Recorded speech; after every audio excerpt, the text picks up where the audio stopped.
नमस्कार, मैं चंद्रकांता रावत, जैन भारती मृगावती विद्यालय की अध्यापिका आपके लिए एक प्रेरणादायक कहानी लेकर उपस्थित हुई हूँ, जिसका शीर्षक है 3 गुड़ियों का रहस्य। विजयनगर साम्राज्य के राजा कृष्णदेव राय के दरबार के अष्टदिग्गजों में से एक थे तेनालीराम। चारों ओर उनकी बुद्धिमानी और चतुराई के किस्से मशहूर थे। एक दिन एक विदेशी व्यापारी राजा कृष्णदेव राय के दरबार में आया। वह तेनालीराम की बुद्धिमानी की परीक्षा लेना चाहता था।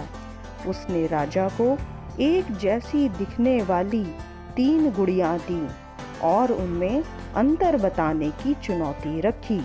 इनाम के तौर पर 500 स्वर्ण मुद्राएं भी देने की बात कही। राजा ने तीनों गुड़ियाँ तेनालीराम को देकर उनमें अंतर बताने को कहा।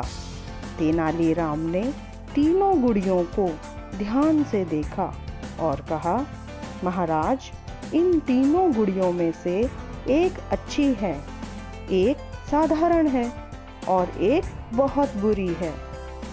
दरबार में सभी हैरान थे। आखिर किस आधार पर तेनाली ने ऐसा जवाब दिया? अपनी बात को साबित करने के लिए तेनालीराम ने पहली गुड़िया के कान में एक धागा डाला, जो उसके मुंह से बाहर आया। फिर उसने दूसरी गुड़िया के कान में धागा डाला, जो उसके दूसरे कान से बाहर आ गया। तीसरी गुड़िया के कान में धागा डालने पर वह किसी भी जगह से बाहर नहीं आया। फिर तेनाली ने कहा, पहली गुड़िया अच्छी है, जो ज्ञान वह पाती है उसे दूसरों में बांटती है, जबकि दूसरी गुड़िया साधारण है, वह ज्ञान को सुनकर भी उसे ग्रहण नहीं करती। और तीसरी गुड़िया बहुत बुरी है, क्योंकि वह अपना ज्ञान अपने तक ही सीमित रखती है। ज्ञान बांटने से बढ़ता है और सीमित रहने से घटता है।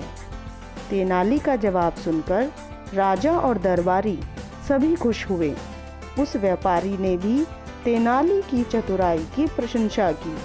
अपनी बुद्धिमानी व चतुराई के कारण ही तेनाली राजा कृष्णदेव राय के सदैव प्रिय रहते थे।